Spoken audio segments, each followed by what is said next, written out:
करके वहां की कार्यकर्ताओं को, महिलाओं को, कर्मचारियों को बुलाकर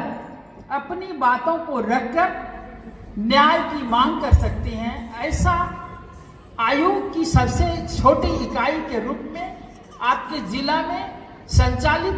वन स्टॉप सेंटर, जो भारत सरकार की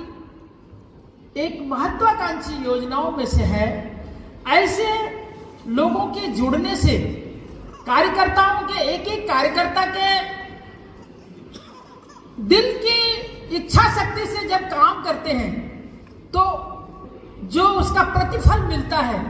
वो बहुत ही सुंदर होता है। एक काम करना अलग बात है, एक जॉब करना अलग बात है, और मैं जो जॉब कर रहा हूं या कर रही हूं उसके पीछे मेरी लगन, मेरी आत्मविश्वास, मेरी ऊर्जा वो हमको मंजिल देती है। और मैंने उनको बहुत सारे अपने विचार भी साझा किए हैं। इसी क्रम में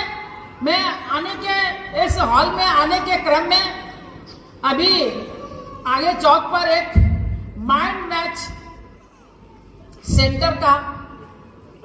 उद्घाटन हुआ है, और वो माइंड मैच क्या है इस पर मैं बताना चाहती हूं कि माइंड मैच अभी जो राष्ट्रीय महिला आयोग में आने के बाद या मेरे 30-35 साल की सामाजिक जिंदगी के सफर में,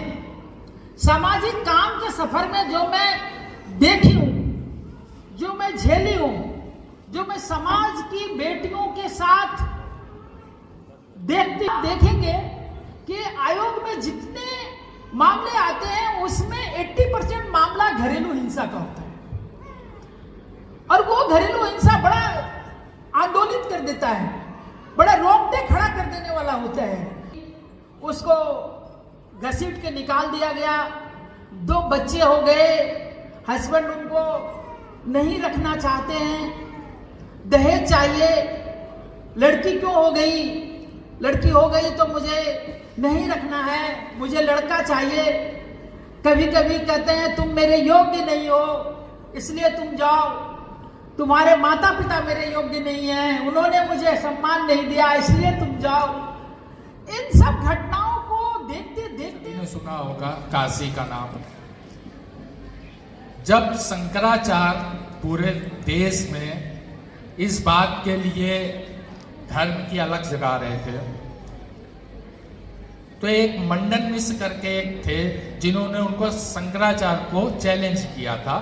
विद्वता के रूप में कि आप हमको अगर हराते तो हम आपको स्वीकार कर लेंगे, आपकी जो धार्मिक आपकी परंपरा को अपना रहे हैं। तो ये बताने का वो शास्त्रार्थ का समय तय हुआ। अब तय ये किया गया कि जब शास्त्रार्थ होगा तो इसका जज कौन होगा, क्योंकि 2 लोगों के बीच में कोई भी अगर वाद विवाद होता है तो उसको जज करने के लिए किसी की जरूरत होती है। तो मंडन मिश्र की पत्नी देवी भारती को इसका जज बनाया गया था। शायद ये इस समाज की धरती की पहली